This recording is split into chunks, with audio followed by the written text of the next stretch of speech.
1 Timóteo, capítulo 4, a partir do verso 6 ao verso 10. Expondo essas coisas, irmãos, serás bom ministro de Cristo Jesus, alimentando com as palavras da fé e da boa doutrina que tens seguido. Mas rejeita as fábulas profanas e de velhas caducas. Exercita-te pessoalmente na piedade, pois o exercício físico para pouco é proveitoso, mas a piedade para tudo é proveitosa, porque tem a promessa da vida que agora é e daqui há de ser. Fiel é esta palavra e digna de inteira aceitação. Ora, é para esse fim que lutamos e nos esforçamos sobremodo, porquanto temos posto a nossa esperança no Deus vivo, Salvador de todos os homens, especialmente dos fiéis. Vamos orar. Ó Deus, obrigado porque o Senhor é o nosso Salvador. Foi o Senhor, na sua bondade eterna, que resolveu nos amar e nos dar a fé. E nós queremos pedir que o Senhor, mais uma vez, abra o nosso entendimento com o Teu Espírito para que possamos, através da iluminação do Senhor, compreender essas verdades, a fim de que a nossa vida esteja sendo santificada e aperfeiçoada para Te glorificar, mas também para ser instrumento nas Suas mãos. Fortalece-nos, ó Deus, em nome de Jesus. Amém. Queridos, nós vimos no sermão anterior, do verso 1 ao verso 5 de 1 Timóteo 4, o perigo do falso ensino e como esse perigo, essa coisa estranha, ela pode colocar em risco a nossa fé. Nós vimos que existem enganos que podem destruir a fé. E Paulo, ele diz que isso não é algo estranho. Ele disse, e nós vimos, que é algo que podemos esperar, e na verdade já está acontecendo, porque é dos últimos dias, e vivenciamos isso do tempo em que Jesus veio e até quando ele vai voltar. Ele diz que o Espírito Santo expressa de maneira clara, afirma expressamente, diz ele, que alguns apostatarão da fé. Então, infelizmente, essa é uma realidade. Nós temos muitos que vivem no meio do corpo de Cristo que nunca foram crentes, mas vivem na linguagem cristã, vivem experimentando junto com a igreja da graça que é derramada no meio do povo de Deus quando estamos juntos. Experimentam e veem que Deus é verdadeiro, mas são pessoas que estão suscetíveis à queda, porque na verdade nunca estiveram realmente dedicados inteiramente no sentido de uma entrega total ao Senhor. É uma conversão humana e um arrependimento humano e não aquele que vem de Deus. E infelizmente vemos isso acontecer com uma certa frequência. E Paulo disse para Timóteo que isso acontece por causa dos ensinos demoníacos. Ele diz, essas pessoas vão viver essa realidade por obedecerem a espíritos enganadores. Ensino de demônios, dando a ideia de que essa luta ela é espiritual. E que o diabo ele quer desvirtuar, ele quer modificar, ele quer tirar a essência da verdade. Porque na medida em que você mexe na verdade, ela deixa de ser verdade. Não porque ela não é poderosa para ser o que é, mas porque o demônio ele tem sempre esse propósito. E nós vimos que ele é o pai da mentira. E isso destrói a fé. Nós vimos também, e ele nos mostrou claramente, que estas coisas, elas corrompem a consciência das pessoas. Por quê? Porque existem aqueles que ele chamou de hipócritas e falsos ensinadores. E esses falsos ensinadores, eles ensinam mentiras que têm a capacidade de cauterizar a consciência, a ponto de você não sentir mais o peso do pecado. Você pegou a escritura, mudou, adaptou o seu pecado àquilo e diz, minha vida cristã é assim. Já que Deus é bondoso, Ele vai me perdoar, então eu continuo nessa.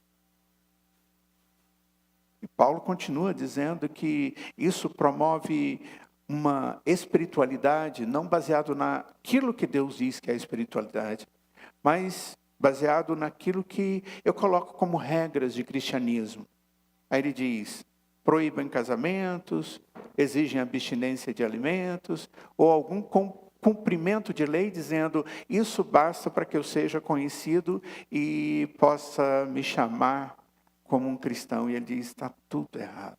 O grande problema, diz ele nos versos 4 e 5, é que Deus criou tudo, e tudo que Deus criou é bom. E não adianta essas pessoas ficarem fazendo assim, porque o evangelho continua sendo o evangelho. Mas o que destrói a fé?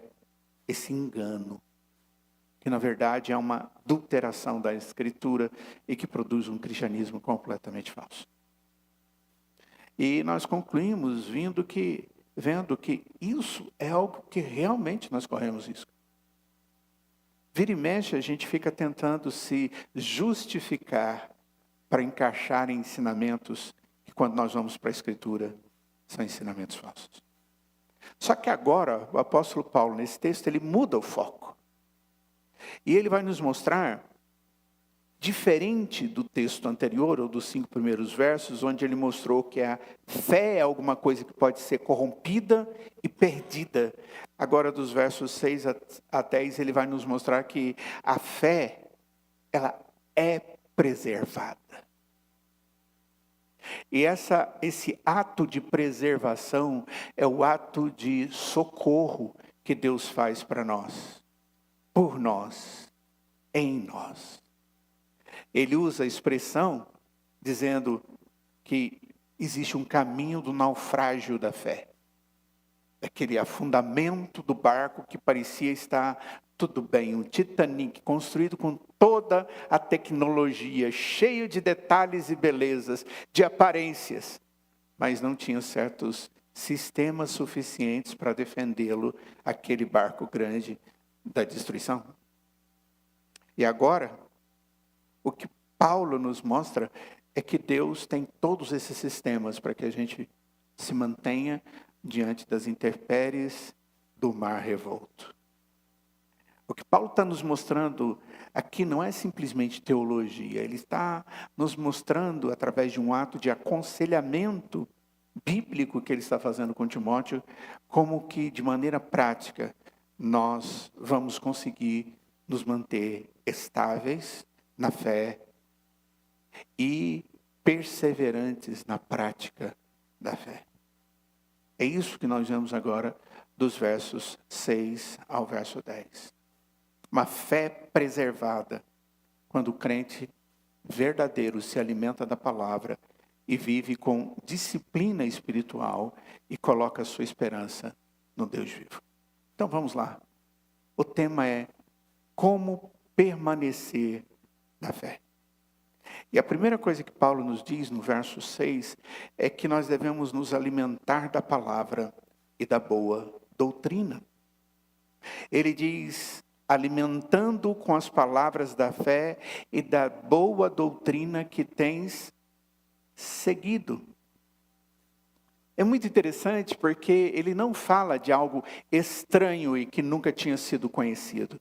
Ele está dizendo que nós devemos alimentar a nossa crença, a nossa piedade, através daquilo que Deus já tem nos dado na Escritura.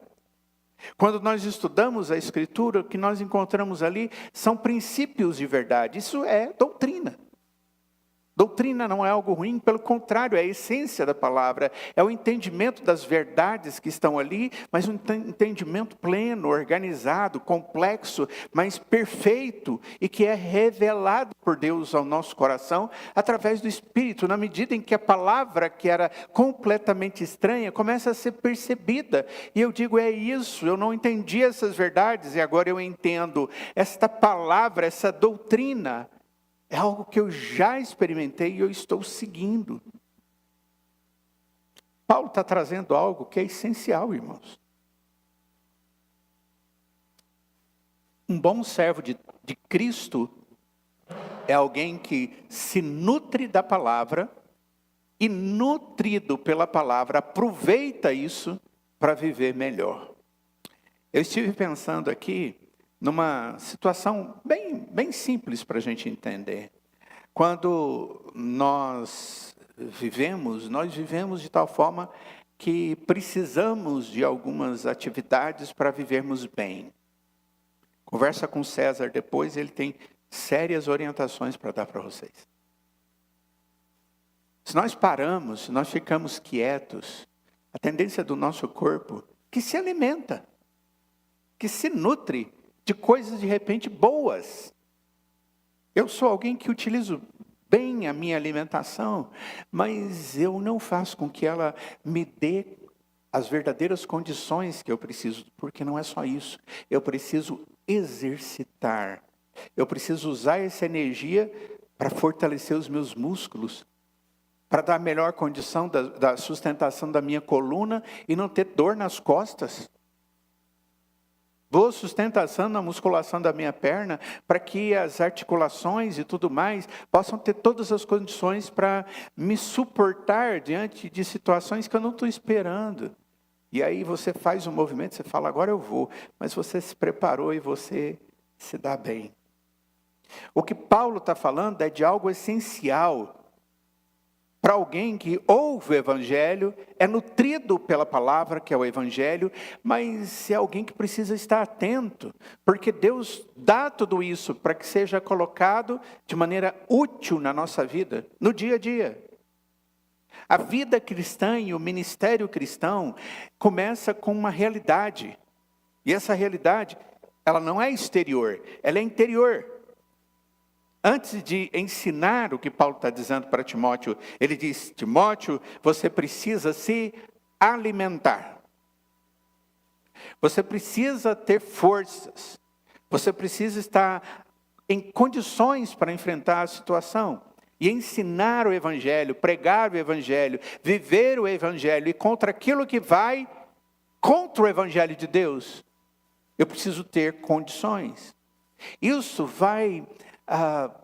eu vou usar uma palavra, é como se fosse uma verdade ecoando, chegando a nós. E esse é um princípio reformado, da teologia reformada. A palavra é o meio mais importante, primário, da graça sustentadora do Senhor. Como nós vimos, e podemos olhar de novo, em 2 Timóteo, no livro que vem logo depois desse, no capítulo 3, quando o apóstolo Paulo fala a respeito da palavra, e ele está dizendo para ele, para Timóteo, está dizendo coisas verdadeiras. E ele diz, verso 16 e 17, toda a escritura é inspirada por Deus e útil. Ele diz, sabe qual é a escritura? É aquela que você aprendeu da sua avó e da sua mãe, que ensinou você, que leu a Bíblia com você, que ajoelhou diante de Deus pedindo para que isso se tornasse verdade. Ele diz, essa palavra, essa escritura é de Deus, porque foi inspirada por Deus e ela tem utilidade. Ela vai te ensinar, essa palavra vai repreendê-lo, essa palavra vai corrigir os seus atos e vai educá-lo na justiça de Deus e não na dos homens ou do mundo onde você vive. Mas tem um propósito. Por que desse ato da palavra tão perfeito e grandioso dentro de nós? O texto diz no verso 17, a fim de que o servo de Deus, aqueles que creram em Cristo estão sendo ensinados na Escritura. Ele diz, o propósito é que o servo de Deus seja perfeito e perfeitamente habilitado para toda boa obra. Então está aqui a base de tudo, a sustentação, o começo de tudo. Você quer ter uma vida piedosa? Você deseja ser instrumento nas mãos de Deus e exercer o ministério cristão entre todos e no meio do corpo de Cristo também? Você precisa da Escritura, porque ela te habilita, não só tratando os seus problemas, te mostra o caminho, te ensinando, te repreende e aponta o dedo dizendo que você está errado. É aquela que não só mostra o erro, mas corrige, diz o texto. E quando faz tudo isso, está me educando para eu ser como Deus quer que eu seja. Nós gostamos muito de citar um texto para os jovens, no Salmo de número 119, no verso 9, que diz: como poderá o jovem guardar puro o seu coração?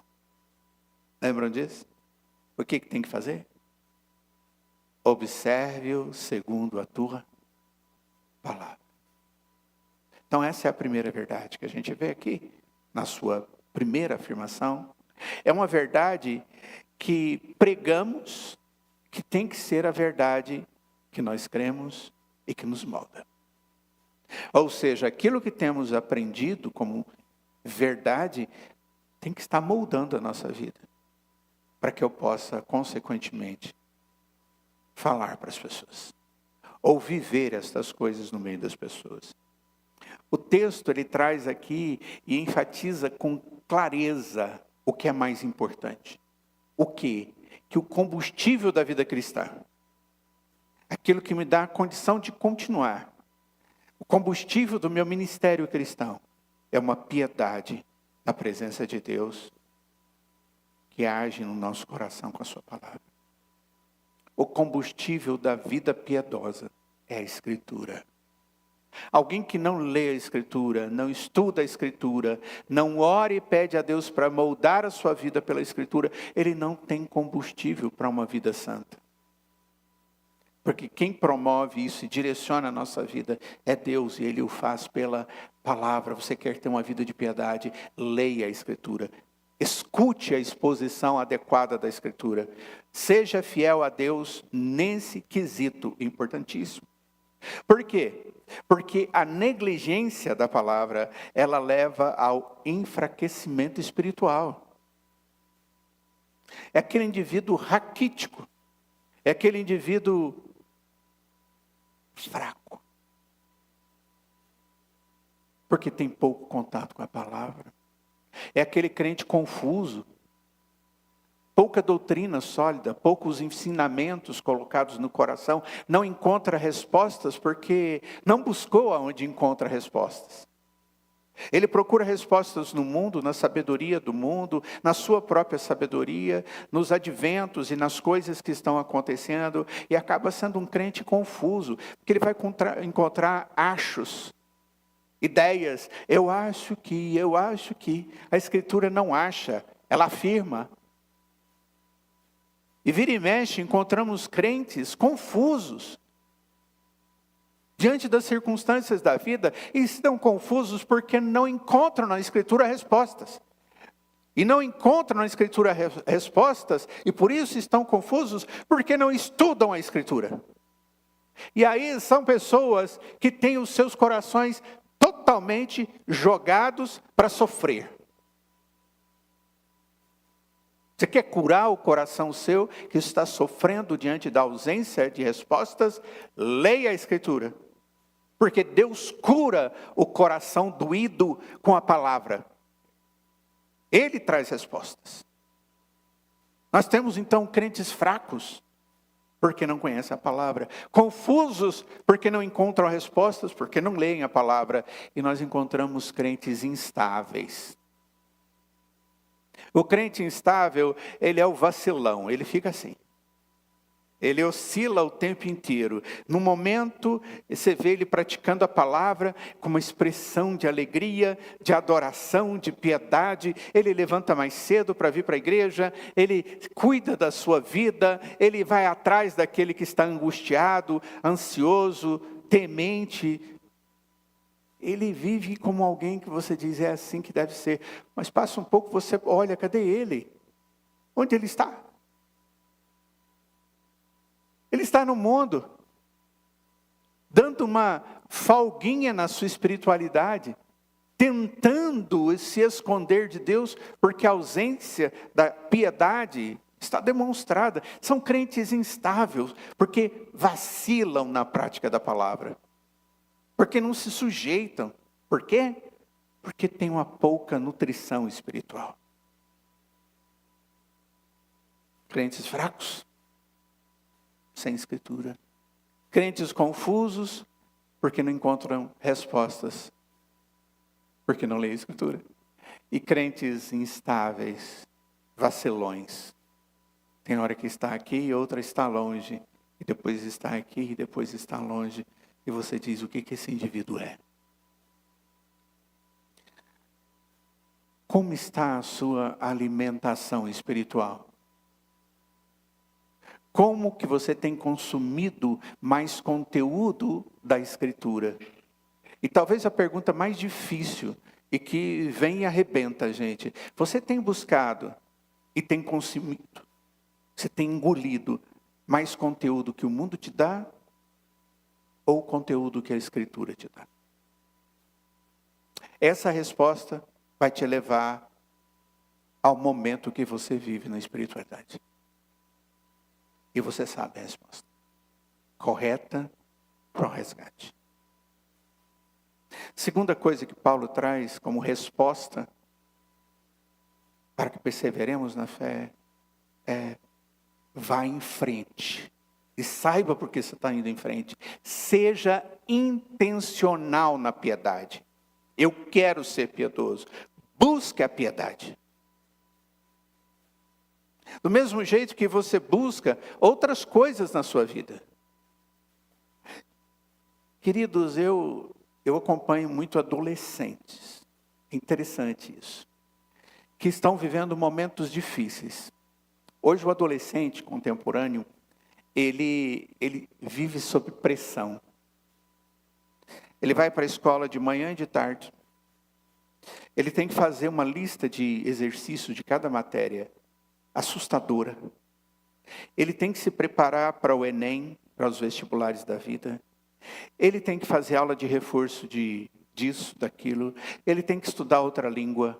Ele tem que não sei o quê. Ele tem que fazer um exercício, claro que tem. E a hora que você olha para ele tem uma atividade tão grande que ele simplesmente está indo. Ele está cansado, mas ele sabe por que ele está indo. Porque, filho, isso tudo que você está fazendo é para você ter a vitória. Você vai entrar numa faculdade, estudar para que você possa ser alguém. Está errado? Não. A não ser que isso te tire do propósito de viver para Deus. Mas está errado? Não. Ou você pode olhar para você mesmo como alguém que tem um negócio ou que é um trabalhador numa empresa, ou seja lá o que for, e você trabalha com afinco, é dedicado, e você quer estar preparado para ganhar mais dinheiro e fazer a empresa crescer, e fazer tudo ter solidez, não ter a menor possibilidade de queda ou de diminuição de renda, e ali você vai se deteriorando com aquilo e achando que está crescendo. Você não está crescendo, você está diminuindo. O dinheiro está crescendo e você está diminuindo. Tem pessoas que não investem o tempo da piedade, não vivem a piedade e começa a dar vazão a coisas que não são espirituais. E é por isso que Paulo diz no verso 7 até o verso 9, rejeite as fábulas profanas, as mentirinhas, daquelas pessoas que ficam inventando e querendo colocar na sua cabeça.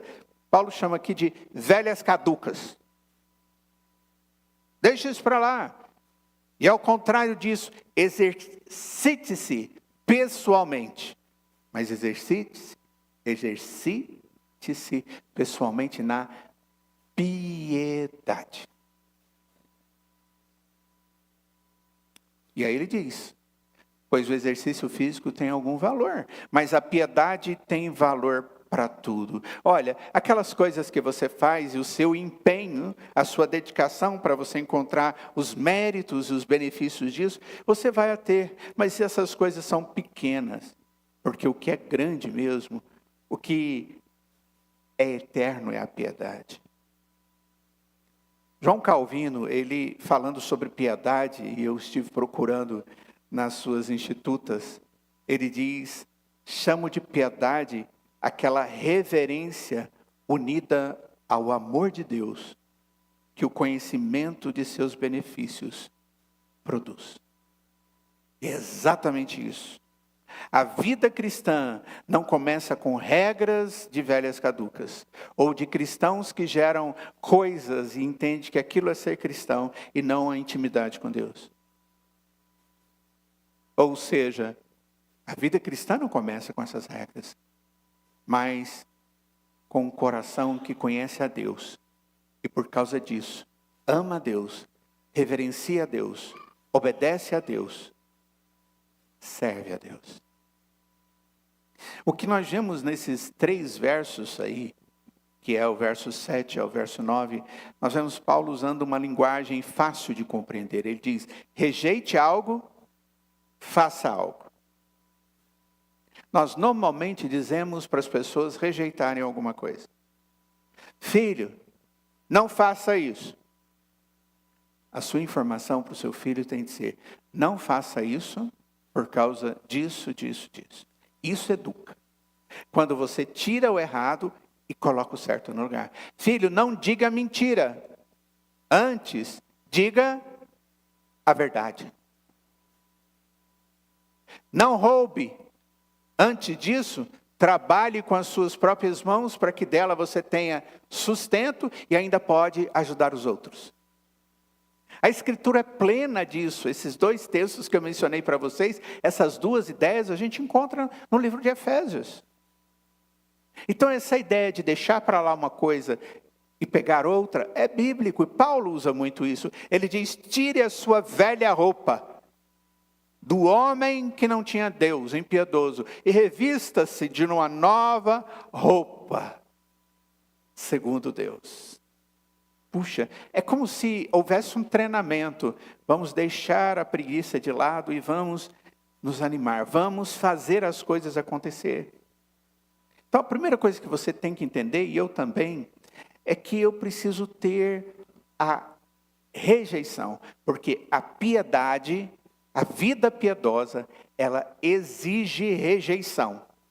Eu preciso entender o que eu vou deixar para trás. Porque não vale a pena levar na minha vida a partir de agora. Quando o casalzinho está ali na beira do casamento, nos últimos aconselhamentos que faço para eles, eu faço uma pergunta: vocês já decidiram o que vocês vão levar para o casamento de vocês e o que vocês vão deixar para trás? Eu não estou falando de roupas velhas, eu não estou falando de certas coisinhas, eu estou falando de coisas que você sabe que não vão ser instrumento de bênção na sua vida conjugal e que você não precisa levar para frente. A sua mala precisa ser esvaziado daqueles pendulicários que não valem a pena. Lembre-se disso. A vida correta diante de Deus, à medida em que a palavra vai me orientando, eu vou olhando para aquilo que não é de Deus e digo: não quero mais. Nossa, mas eu gosto tanto, mas eu não quero mais. Por que você não quer mais? Porque agora a minha vida é outra, porque agora a minha alegria é o Senhor. A minha piedade é para louvar ao Senhor e sentir a alegria de viver numa intimidade eterna com o Senhor. Então eu não posso mais.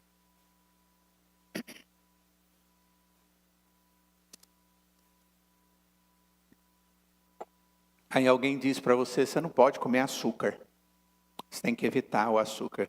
Você está num estado de pré-diabetes. O que você faz? Você enfia açúcar para dentro? Claro que não. Se você fizer isso, vai piorar muito e você vai estar tirando. É como se você dissesse: vou comer açúcar. Aí vem Deus e corta aqui, e você perde aquele período de vida que você teria lá no final. A grande verdade é que quando nós temos coisas que não devem ser deixadas na nossa vida, eu tenho que deixar para trás. Deus me mostra isso. Você não cresce espiritualmente apenas dizendo sim a Deus, mas também dizendo não ao erro.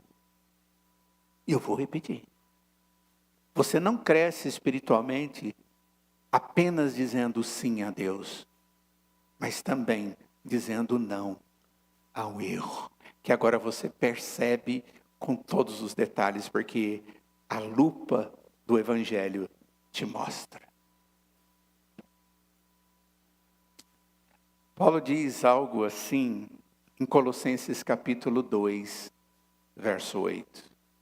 E eu vou ler para vocês. Colossenses 2, 8 diz assim: tenham cuidado para que ninguém venha a enredá-los com sua filosofia e vãs sutilezas, conforme a tradição dos homens, conforme os rudimentos do mundo, e não segundo Cristo. Cuidado para que ninguém venha a enredá-los.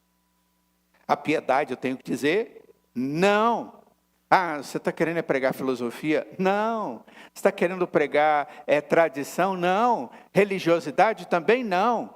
Coisas desse mundo, não segundo Deus? Não. Rejeite. Seja sábio e um cristão fortalecido pelo Espírito, capaz de dizer, isso não pode estar na minha vida com Deus, na minha piedade. Se você rodar a sua Bíblia aí no capítulo 2 de 2 Timóteo, a carta seguinte, no verso 6, a palavra de Paulo é: evite os falatórios inúteis e profanos, pois os que se entregam a isso avançarão cada vez mais na impiedade. É exatamente disso que estamos falando. A piedade eu não vou entrar naquelas coisas, naquela conversaiada, que não é coisa boa. Até mesmo são falatórios profanos, que profanam o nome de Deus. Ou seja, que quebra o mandamento que diz que eu devo honrar o nome de Deus. Eu não posso usar o nome de Deus como? Em vão.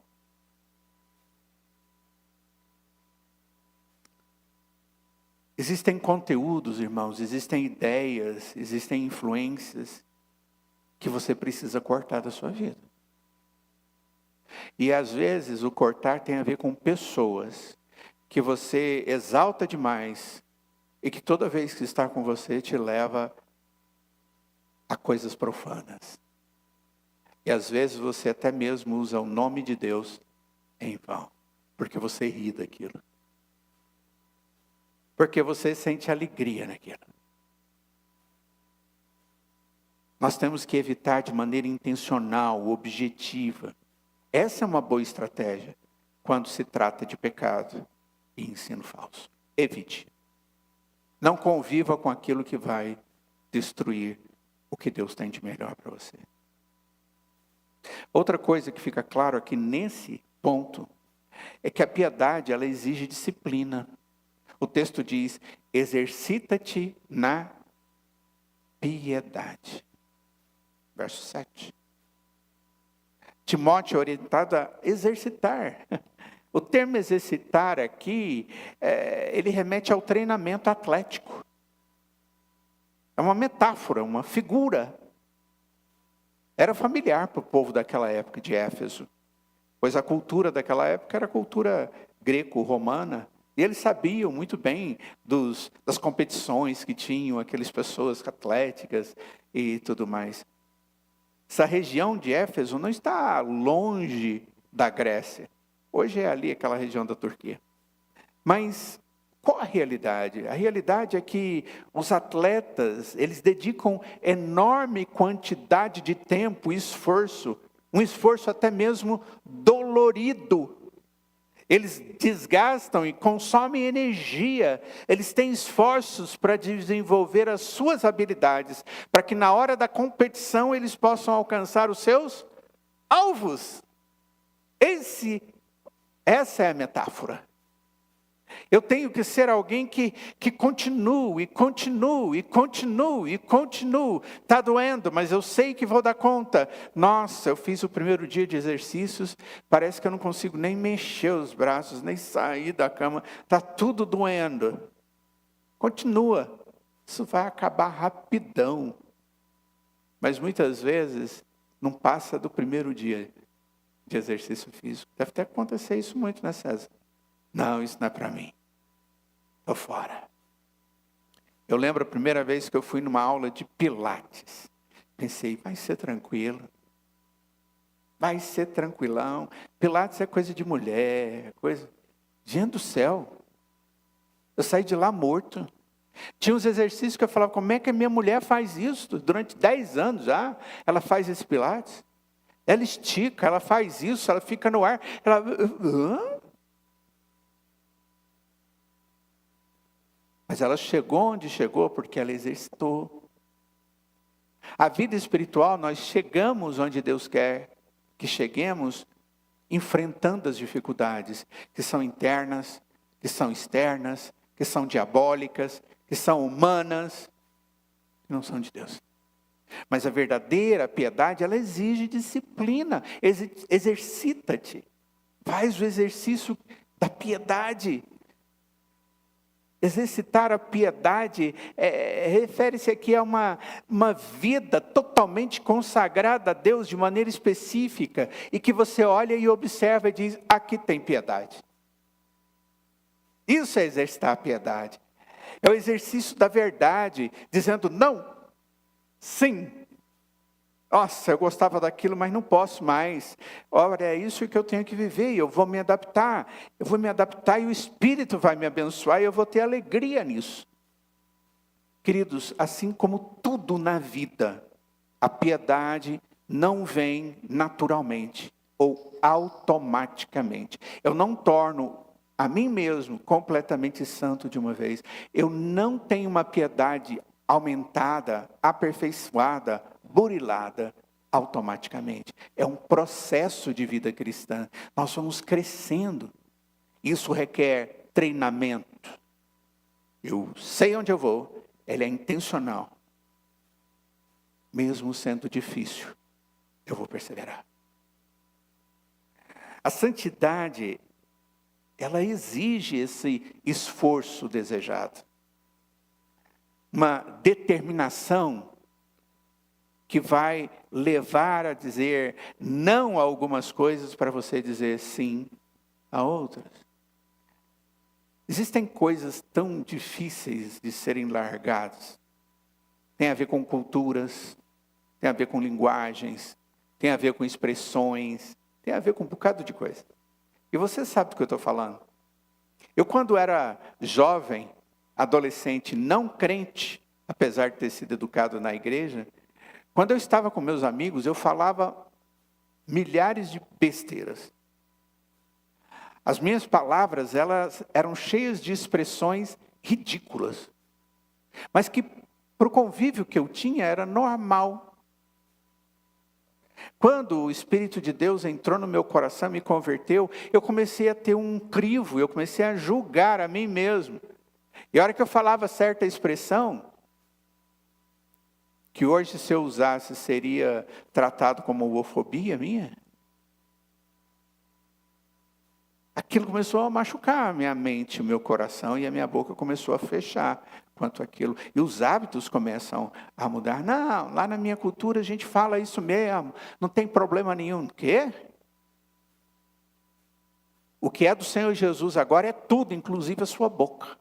Ah, eu começo a fazer coisas, e eu vivo fazendo coisas, é hábito, é cultural. Pega a Escritura e olha, essa cultura glorifica a Deus e traz piedade para a minha vida? Sim. Se não, para de usar desculpas para os seus erros. Tenha vergonha e confesse a Deus. E busque atos diferentes, palavras diferentes, desejos diferentes. Porque você está deixando algo para trás. E o diferente agora é a palavra de Deus formulando a sua vida. Formoseando em santidade e piedade.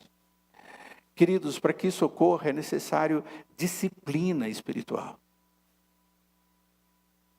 Ou seja, desfrute dos meios da bondade, da graça de Deus e tudo que promova crescimento na sua vida. Desfrute porque Deus dá isso, para que você tenha comunhão com Ele.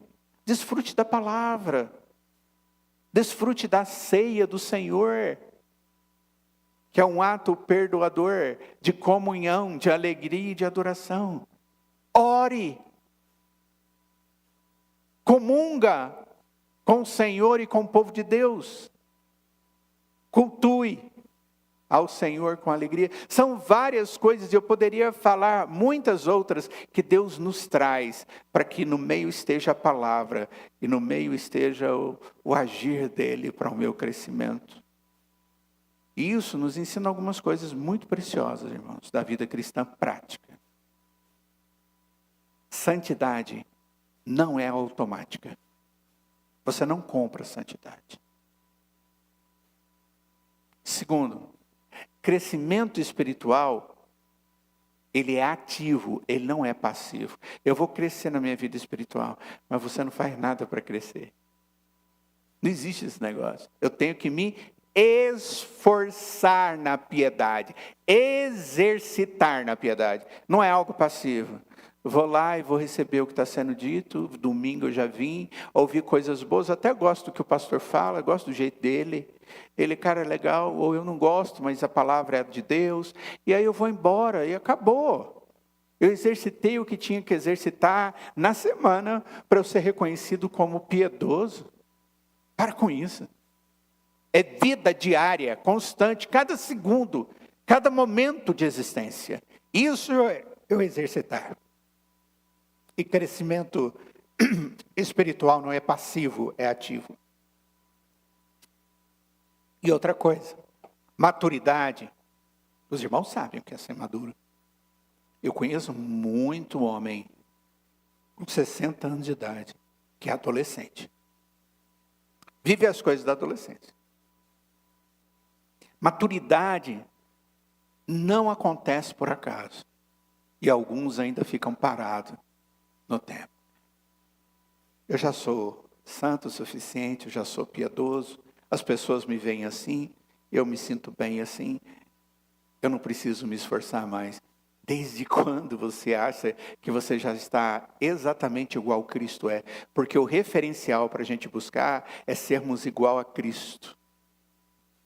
Deus nos predestinou para sermos conforme a imagem do seu Filho. O paradigma, o referencial é Cristo. Eu nunca vou encontrar isso sozinho. Eu preciso dos meios da graça de Deus. Disciplina espiritual, irmãos, exige essas coisas que eu acabei de dizer para vocês.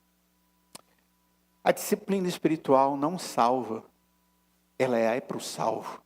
É porque você é crente que você tem que ter uma vida cristã disciplinada pela palavra. Mas a disciplina é um meio pelo qual Deus nos transforma.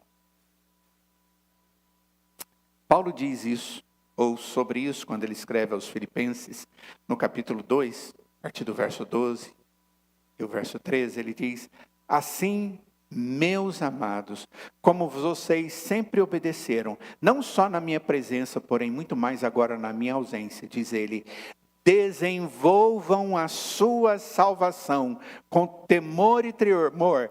Desenvolvam. Não fique parado. Exercite a piedade. Desenvolvam a sua salvação. E aí ele diz a razão. Porque Deus é quem efetua. Se você não estiver buscando a sua piedade através dos elementos e a graça de Deus, você não vai encontrar. Porque no final das contas, quem te abençoa é o Senhor. E o que é mais importante disso, no verso 8, aí do texto de 1 Timóteo 4, é a piedade para tudo é proveitosa. O exercício físico tem seus valores, mas se você parar, acabou. A piedade, ela nasce na vida que Deus te dá. E na medida em que você continua, você vai ter aquilo que tem valor eterno. A piedade, ela serve para a vida presente, mas serve para a vida futura também. Usando a mesma figura, Paulo em 1 Coríntios capítulo 9, verso 25, ele diz assim, todo atleta em tudo se domina. Aqueles para alcançar uma coroa corruptível. Aquele que correu, e aí ele recebe a coroa. Nós, os servos de Deus, os crentes da igreja, nós recebemos a coroa incorruptível. Eu me exercito por causa disso. Você tem investido na sua vida com Deus, na sua piedade? Você tem investido no seu corpo, na sua mente, na sua carreira, nos seus negócios, nos seus empreendimentos? Você tem investido no seu conforto? Um carro melhorzinho, uma casa melhor, uma profissão que dá mais retorno, menos cansaço? Você tem feito tudo isso? A pergunta é: como você tem investido na sua alma? Que vai lhe dar aquilo que é eterno. Cuidado, porque você pode estar investindo nas coisas comuns e se esquecendo do que realmente vale. Todas as coisas passam, mas o reino de Deus não. A palavra de Deus, ela nos leva à piedade. É uma verdade segura. No verso 9, olha como é que começa o verso 9 de 1 Timóteo 4. Como é que começa? Pode ler para mim? Fiel é esta palavra e digna de toda aceitação. Fiel é esta palavra, ou seja, isso aqui não é opinião de homem, mas isso aqui é doutrina sólida e é verdade confiável. Coloque isso na sua vida. Por último, irmãos, busque uma vida com esperança, não nas coisas do mundo, mas no Deus vivo. Viva com esperança no Deus vivo. É isso que diz o verso 10. Ora, é para esse fim que labutamos, ou seja, é para esse fim que exercitamos. E nesse fim que nós nos esforçamos. Ele está dizendo, crente verdadeiro se esforça e trabalha. Labutar é trabalhar. E é algo sobremodo. Muito. E pastor, minha vida espiritual é xoxa pra caramba. Eu deixo tudo passar. Hoje não vai dar, eu estou meio devagarzinho, não vou no culto, não. Você não foi no culto, não? Naquele lugar teve bênção. E aquilo não volta, você perdeu. Só a próxima. E aí depois, você não vai na reunião de oração, não. Ah, hoje não vai dar para ir na reunião de oração, 9 horas da manhã, na escola dominical, porque eu vou ter que chegar lá meia hora antes, mas meia hora antes. Deixa passar. Você perdeu a bênção de estar ali. Ah, temos uma reunião de oração toda quarta, às 19h30, às 20h30.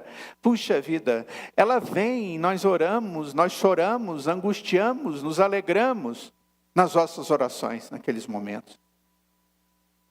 Deus nos abençoa. Ah, não vou não, ficar ali e tal, eu não sei e tal. Passou, acabou, não volta mais. Terça-feira tem um estudo bíblico. Conversa com quem vai no estudo bíblico para você ouvir o que está acontecendo na vida desses irmãos. Ah, não, terça-feira, dia de semana, no outro dia eu levanto de manhã. Eu sei que você levanta de manhã, mas se tiver aniversário da família, você vai. Se tiver uma possibilidade de uma situação diferente, você vai. Você coloca na sua agenda, mas aquele dia do estudo não dá. E aí vai passar. E não volta mais. Nós investimos em tanta coisa e nos esforçamos em tantas coisas, mas não nos esforçamos naquilo que nos dá eternidade e vida cheia de graça aqui hoje. Nós somos xoxos, fracos. Não dizemos não à nossa preguiça ou ao nosso investimento. Gente, é labutar. De repente é necessário que você levante 3 horas da manhã para orar pelo que vai acontecer no outro dia. Levante e ore para que você possa estar em condição de enfrentar o que você vai enfrentar. Deus está te incomodando? Vai orar.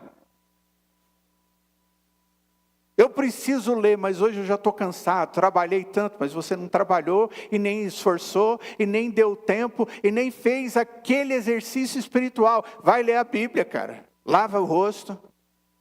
Joga água fria, senta, não deita na cama, senta, vai ler a Bíblia e vai orar.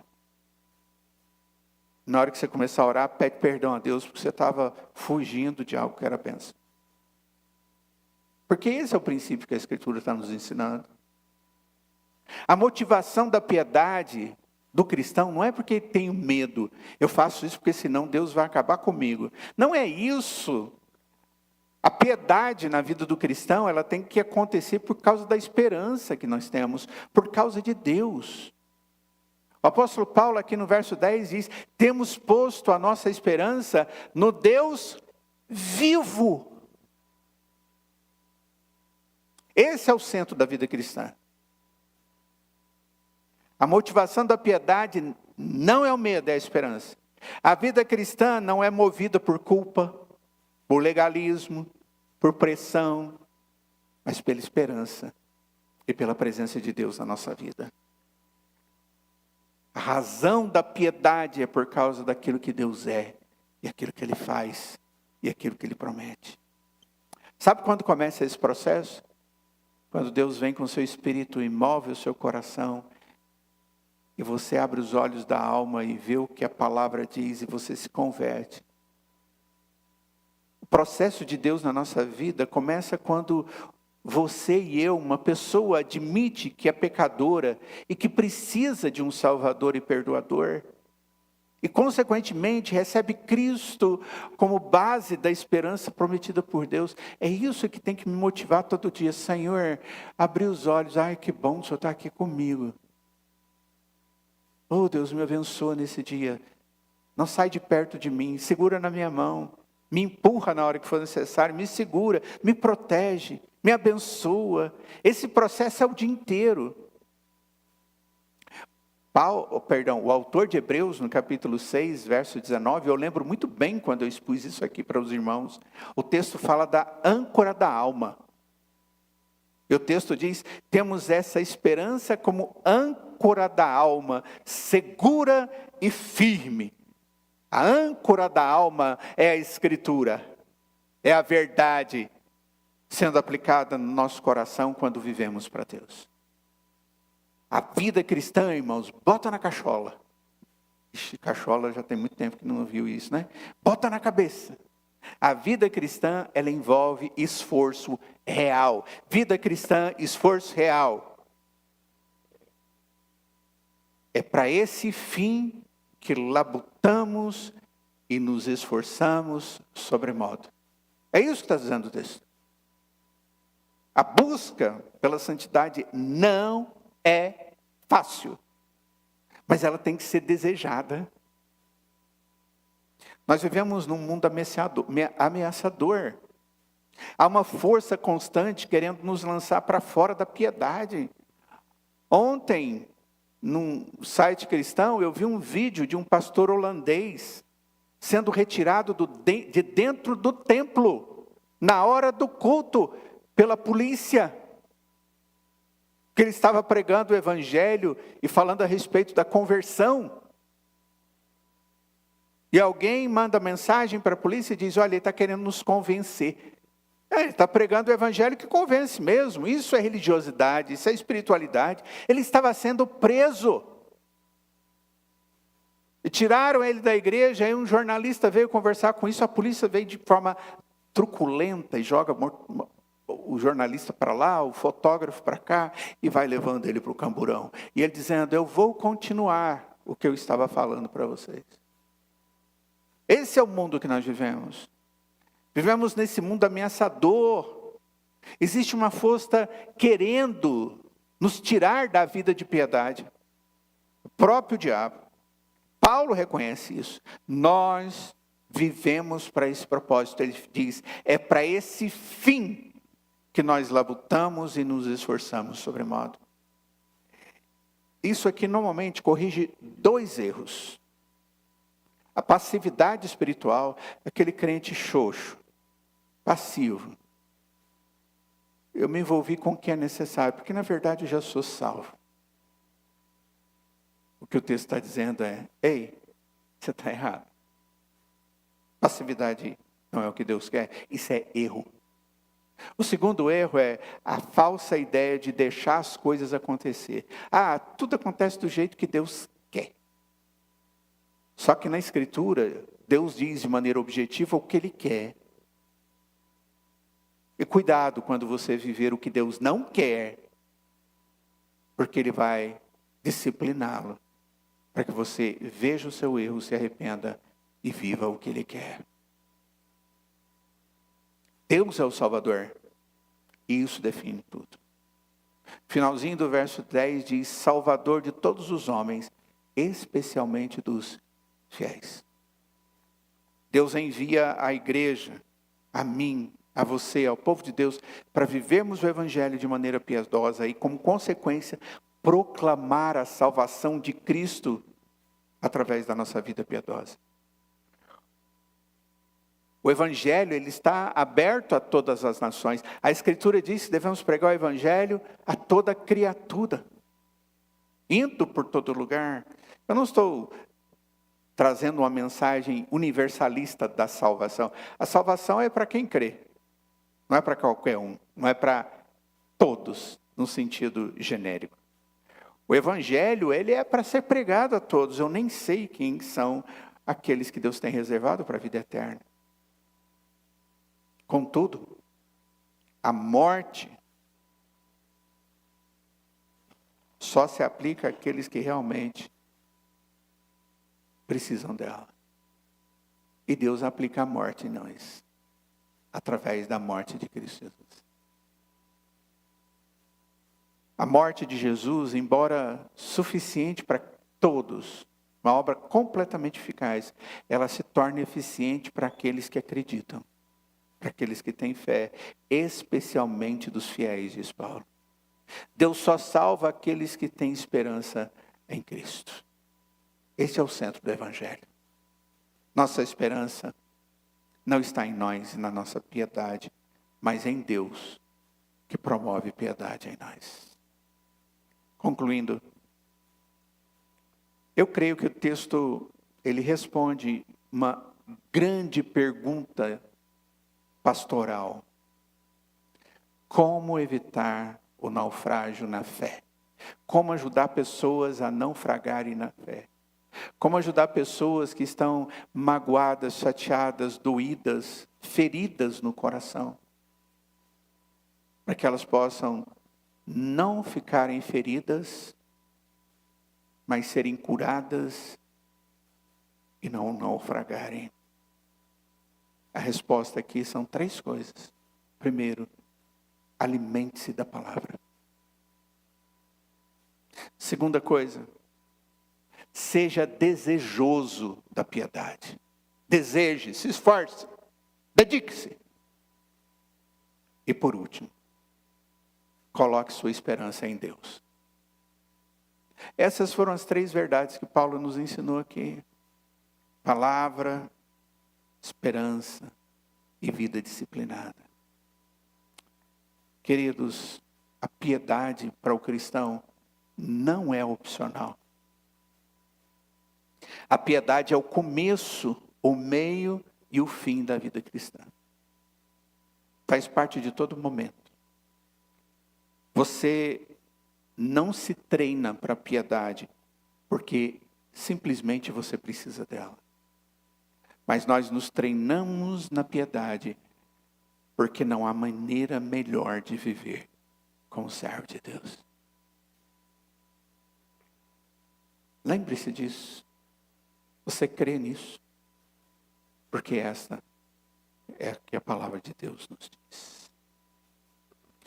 Feche os seus olhos, nós vamos orar. Eu não tenho muito hábito de dizer isso, mas vou dizer.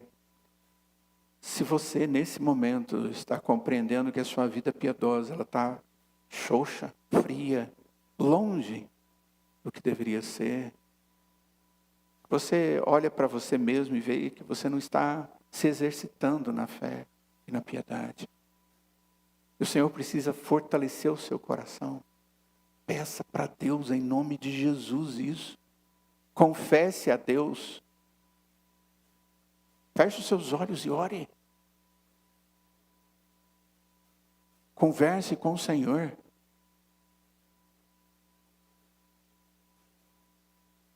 Se a sua esperança não tem sido Cristo, mas o que você trabalha o dia inteiro para construir, peça para Deus mudar isso.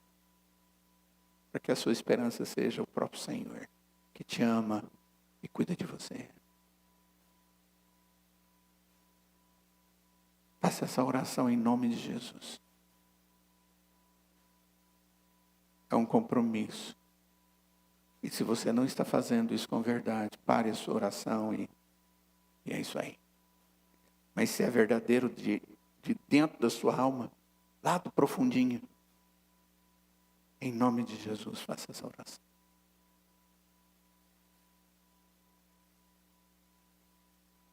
Ó Senhor Deus, atenta os seus ouvidos para a tua igreja que ora. Ó Deus, a tua palavra traz orientações tão fortes como estas orientações que vimos agora. Que coloca em nós a necessidade de avaliarmos a nossa vida e vermos como nós estamos vivendo e como o Senhor quer que nós vivamos. Ó Deus, o Senhor é aquele que está colocando-nos em xeque e eu quero pedir em nome de Jesus que o Senhor atenta aos ouvidos do Senhor para as orações daqueles que estão confessando o seu pecado, o seu erro, o seu desvio, a sua preguiça espiritual, seja lá o que for, Pai. Transforme a vida desses irmãos. Haja na vida e no coração de cada um de nós, Pai. Tenha misericórdia de nós, Senhor. Nós oramos em nome de Jesus. E nós imploramos que a graça do Senhor Jesus, que o amor de Deus o Pai, a comunhão e santa consolação do Espírito Santo de Deus esteja sobre cada um de nós hoje e para todos sempre. Amém.